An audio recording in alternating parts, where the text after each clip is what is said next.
Bonjour et bienvenue sur Crypto House. Aujourd'hui, on va regarder ensemble un nouvel ICO, ça s'appelle VeChain et c'est pour tout de suite.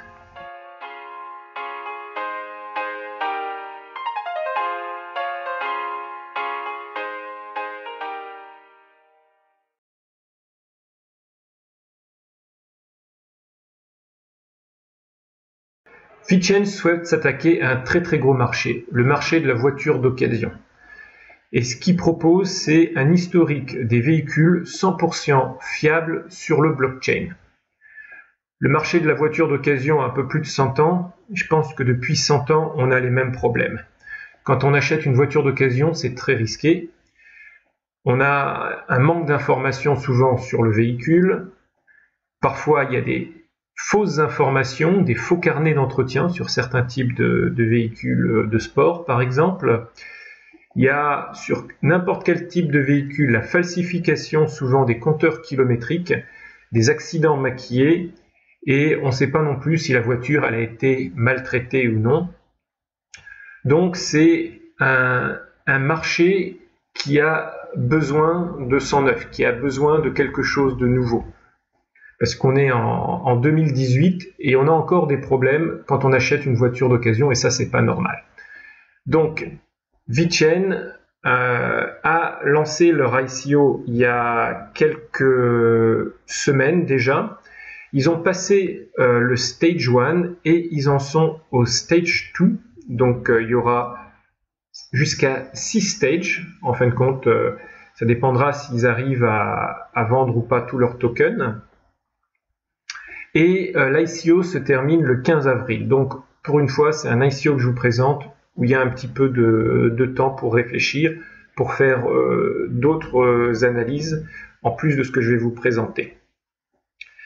Alors, ce qui est intéressant, c'est qu'en ce moment, il y a encore 25% de bonus quand vous participez à l'ICO. Et donc, faites attention, hein, le site web, c'est VeChain.io. Ne participez pas à l'ICO sur un autre site, hein, surtout pas. Et donc je vois qu'on peut participer en Ethereum, en Bitcoin, en Litecoin et en Dash. Alors c'est un projet américain et ce qu'ils disent aussi c'est que tous les tokens qui ne seront pas vendus pendant l'ICO seront brûlés. Et ils ont prévu 1 milliard de tokens, donc c'est quand même beaucoup de tokens. Donc là vous avez l'adresse pour participer à l'ICO. N'envoyez pas d'argent à une autre adresse et quand vous participez à l'ICO, comme ils disent, hein, il ne faut pas participer depuis un exchange, il faut que vous ayez votre propre wallet. Donc moi par exemple j'utilise Metamask sur Google Chrome et ça fonctionne très bien. Alors on a vu les problèmes. Voilà un petit peu la solution VeChain. Donc VeChain c'est quoi? C'est ils vont combiner donc une app qu'on voit ici sur un Android. Il y aura certainement aussi une app iOS. Ils combinent un boîtier ODB, donc ça c'est le petit boîtier ici, et c'est le boîtier ODB est disponible sur les voitures depuis à peu près les années 90. Donc c'est une prise que vous avez sous le tableau de bord et qui permet de brancher normalement un boîtier pour des diagnostics. Mais on va voir que le boîtier ODB de VeChain fait beaucoup plus que simplement du diagnostic. Il combine aussi un site web pour des rapports et bien sûr le blockchain. Et ce qu'ils veulent faire, c'est un écosystème. On voit ici, ils veulent demander aux constructeurs qui ont des bases de données, ils vont le demander à des entités étatiques, ils veulent demander à des compagnies d'assurance, à des compagnies de leasing, de fournir de l'information dans VeChain. Et de l'autre côté, le conducteur, grâce au boîtier ODB, va aussi pouvoir fournir de l'information à VeChain dans le blockchain, donc sur une base de données décentralisée. Alors, pourquoi le blockchain? Donc, avec la blockchain, les données des véhicules sont gravées, on va dire, dans le marbre. C'est-à-dire qu'une fois que la donnée Et dans VeChain, ce ne sera pas possible de le changer. Et donc, c'est complètement transparent et il n'y a plus d'intermédiaire. Et ça, c'est très très important. Donc, ils veulent vraiment révolutionner le marché de la voiture d'occasion.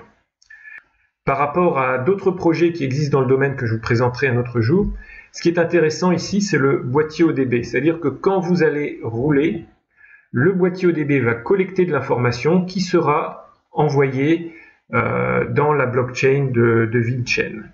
Et en contrepartie, le conducteur pourra recevoir des tokens s'il partage l'information. Parce que ce qui est intéressant aussi, c'est que les données appartiennent au conducteur et il peut ou non choisir de les partager. Aujourd'hui, on sait que l'information vaut de l'or, donc il y a les compagnies d'assurance, les compagnies de leasing ou même les constructeurs qui sont prêts à payer très très cher cette information. Alors justement, qui est intéressé par l'information qui est fournie par VeChain? Bon, il y a évidemment d'abord l'acheteur d'un véhicule d'occasion. Donc lui, grâce à VeChain, il va pouvoir connaître l'historique complet de la voiture. Les garages, eux aussi, ils sont intéressés par avoir l'information qui est dans VeChain. Par exemple, supposez que votre véhicule va bientôt avoir une maintenance.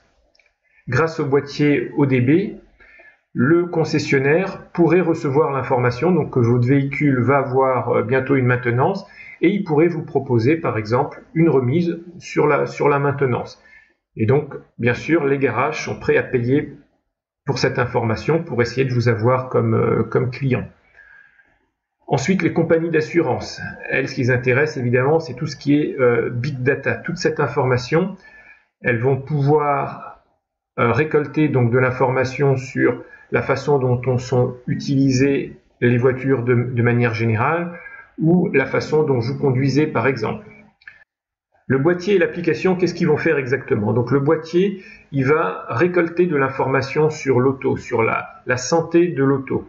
Il va aussi relever des statistiques sur votre conduite. Est-ce que c'est une conduite agressive? Est-ce que vous dépassez les limites de vitesse? Et il va aussi vous géolocaliser grâce au GPS. Mais en plus, il va vous apporter des nouvelles fonctionnalités, comme par exemple pouvoir allumer à distance votre voiture, pouvoir ouvrir ou fermer les portes et les rappels de maintenance. Mais il va aussi pouvoir vous apporter de l'information grâce à l'app. Donc par exemple, trouver un garage à proximité, trouver le garage qui offre des promotions en ce moment, vous donner pareil la pompe à essence la plus proche ou celle qui vous donne des discounts, et même dans le futur, grâce au GPS, vous trouvez les places de parking. Pour le consommateur à la fin, enregistrer ces informations dans VeChain, ça va lui permettre aussi d'augmenter la valeur de son véhicule. C'est-à-dire que quand il va vouloir revendre sa voiture, il aura un historique complet. S'il a respecté les maintenances, s'il a respecté les plages d'utilisation du moteur, l'acheteur pourra voir tout ça et donc lui il va pouvoir vendre plus cher sa voiture qu'une personne qui ne donne pas ces informations. VeChain, ça va aussi vous donner des informations sur votre conduite, donc ça sont toujours des statistiques intéressantes. Et le boîtier ODB va en plus vous donner l'état de santé de votre voiture. Donc à chaque fois que vous allez rentrer dans votre voiture, vous allez pouvoir allumer l'app et voir si toutes les fonctionnalités de la voiture fonctionnent correctement. C'est surtout intéressant sur les voitures plus anciennes où il n'y avait pas beaucoup d'informatique embarquée. Ce qui est important de comprendre dans ce projet, c'est que toutes les informations qui sont récoltées sur le conducteur, elles appartiennent au conducteur. Elles ne seront pas utilisées à moins que le conducteur le décide. C'est lui qui est vraiment le propriétaire des données. Donc si jamais il souhaite partager son information à l'écosystème, en échange, il pourra obtenir des tokens si par exemple l'information est utilisée. Supposez qu'il a une Toyota et que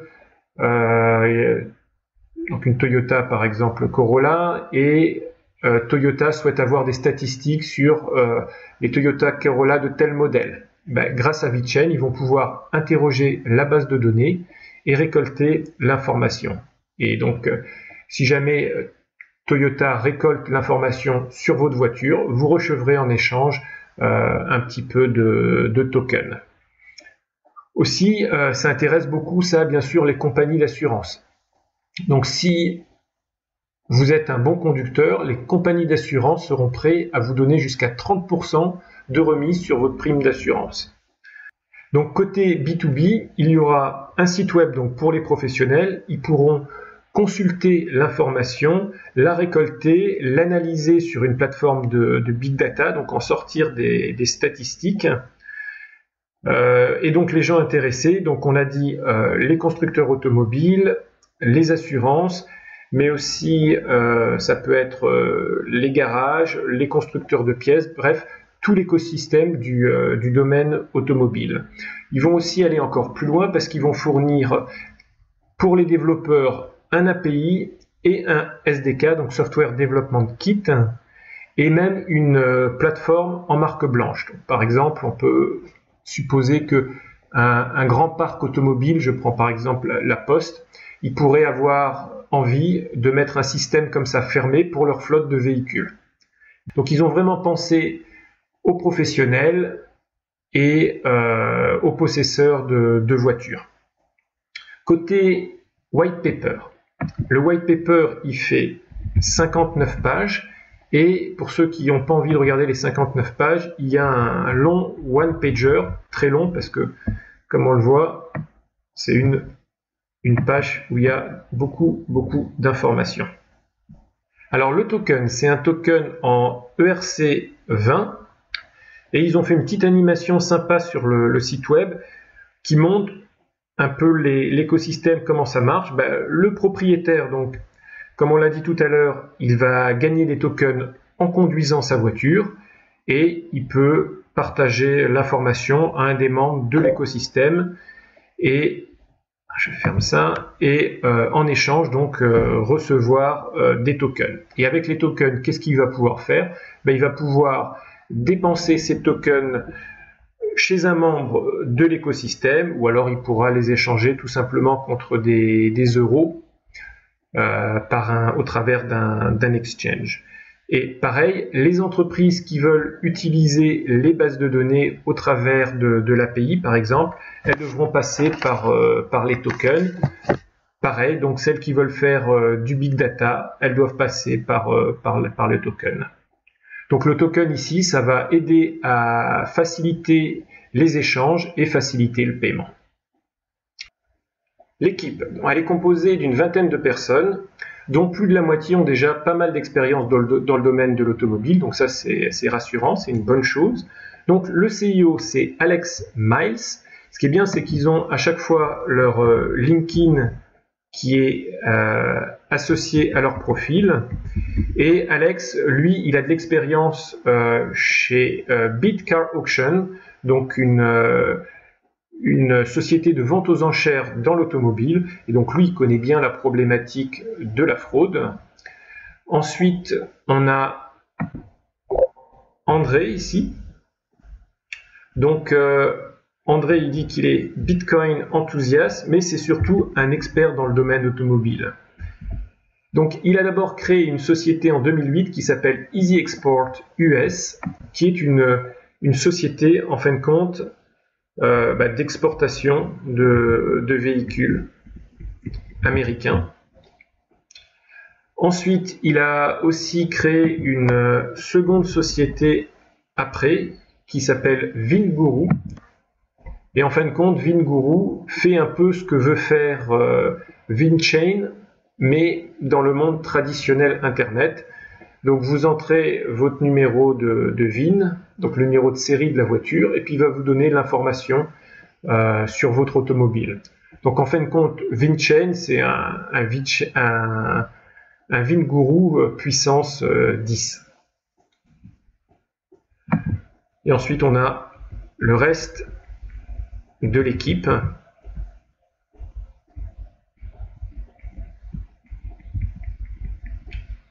Voilà, avec les conseillers. Donc dans les conseillers, il y a quand même ici le Chief Financial Officer de Audi aux États-Unis et au Canada. Donc c'est quelqu'un qui bien sûr connaît bien le domaine et qui a été intéressé par le projet. Et ici donc le ex-Chief Product Officer de Kia Motor. Là, un autre gars qui travaille dans l'automobile, Pure Cars. Donc une équipe aussi qui s'y connaît pas mal. Au niveau de l'équipe ici, il y a des vendeurs, il y a des gens qui travaillent dans le marketing, et au niveau des développeurs, il y a des gars assez costauds, notamment qui ont travaillé pour Wargaming. Ce sont ceux qui font le jeu World of Tanks notamment.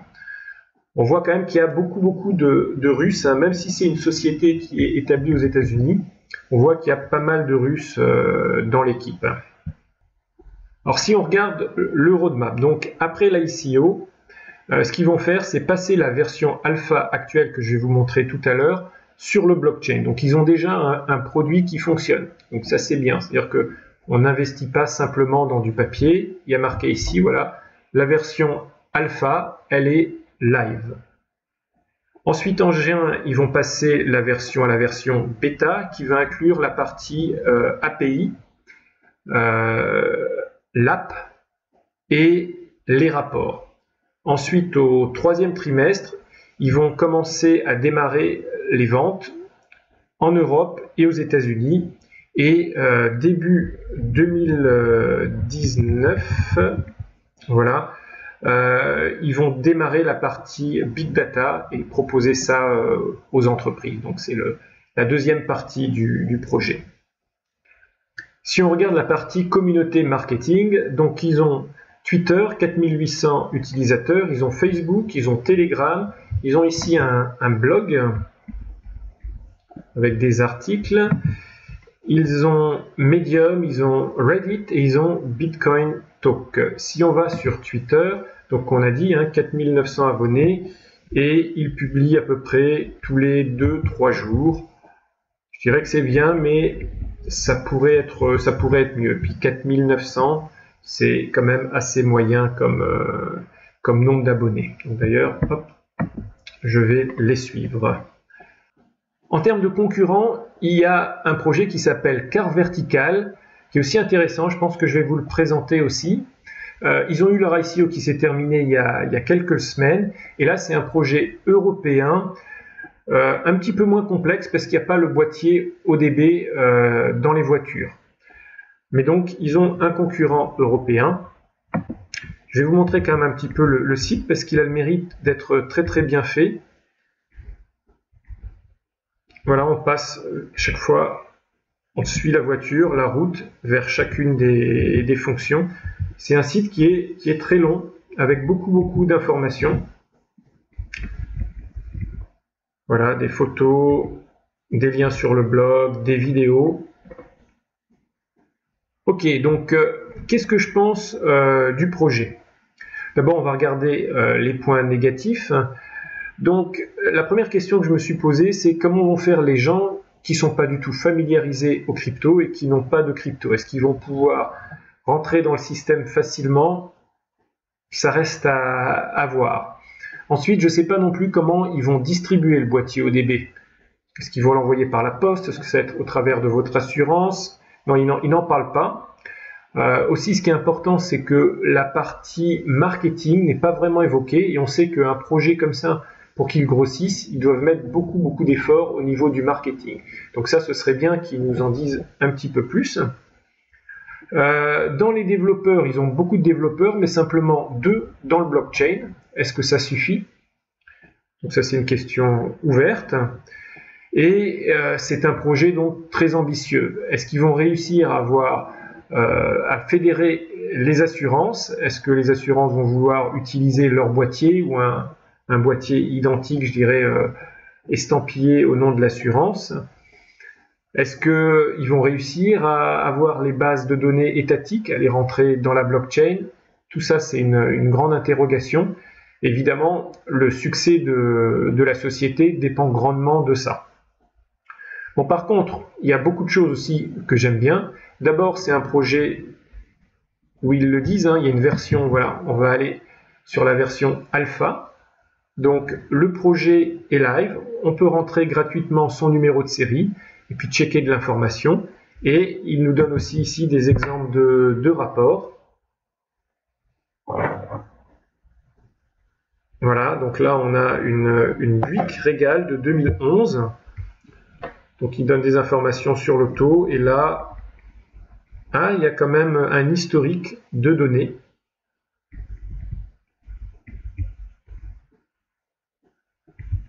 Donc voilà le type d'information qu'on peut recevoir, et elle n'a pas apparemment eu d'accident. Et il donne même un prix moyen sur la voiture. Donc ça, c'est une super chose, que le projet a déjà un site web qui est live. Donc il n'est pas encore sur la blockchain, ça ils vont le passer prochainement, comme ils ont dit dans le roadmap. Ensuite, le fait qu'ils aient un business plan à la fois pour le B2B, donc les entreprises, et le B2C, donc les conducteurs de l'automobile. Les deux ont vraiment besoin d'un projet comme ça. C'est un marché qui est beaucoup trop obscur, c'est un marché qui fait sale, surtout le marché des voitures de sport, ou les marchés des voitures de luxe. Et donc, à la fois les consommateurs et les professionnels seront prêts à payer pour avoir une bonne information, et puis ça va enlever tous les gens malhonnêtes de ce milieu, et ça, ce sera une très bonne chose. Le conducteur, lui, donc il a le contrôle de l'information, il peut partager ce qu'il veut. S'il veut obtenir des discounts, des tokens, il peut donner toute son information.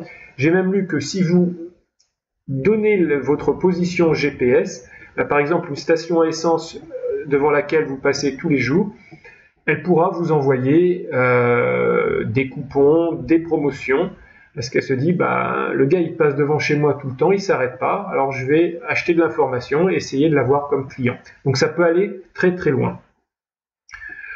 Le projet aussi, j'aime bien, c'est qu'il a le boîtier ODB. C'est vrai que le fait de récolter des informations de database, ou que le propriétaire entre ses factures, ses maintenances, pareil pour le garage, c'est une bonne chose, mais en plus qu'on puisse avoir de l'information en live sur la voiture, sur le moteur, et qu'après on puisse, si on achète la voiture, savoir si le moteur ou non a été maltraité, ça c'est une super chose. Ils ont réussi, ils essayent d'avoir un écosystème où il y aura donc les concessionnaires, les assurances, les compagnies de leasing, des sociétés, des commerçants qui vont offrir des bons de réduction. Donc ça, c'est aussi très bien. Ça a l'air facile. Il y a une app qui va vous envoyer des pushs où vous allez pouvoir consulter de l'information. Et ils ont pensé aux marques blanches, aux API, aux SDK. On voit donc qu'il y a c'est quand même un projet qui est bien réfléchi. Et ensuite, le token, il a une vraie utilité dans l'écosystème. Les opportunités de business pour VeChain, elles sont énormes. C'est un très gros marché. S'ils arrivent à fédérer tous les membres de l'écosystème, ça peut devenir vraiment très gros. Est-ce que je vais utiliser, moi, VeChain? Certainement pour mon auto de tous les jours, pour avoir des réductions sur mon assurance, pour avoir des promos, oui, sur de l'essence ou autre. Ça m'intéresse beaucoup d'utiliser. Par contre, pour qu'on me flique le week-end, quand je suis sur les petites routes avec mon auto du week-end, ça, jamais de la vie. Donc, dites-moi ce que vous en pensez. Est-ce que c'est un projet qui vous intéresse? Est-ce que ça vous tente de participer à l'ICO? Donc, je rappelle, je présente juste le projet. Je ne suis pas du tout un conseiller financier. Faites votre propre recherche à côté. En tout cas, dites-moi ce que vous pensez dans les commentaires. Si vous avez aimé la vidéo, un petit pouce vers le haut. Si vous voulez vous inscrire à un exchange, utilisez les liens de référence dans la description. Et je vous dis à bientôt. Ciao, ciao!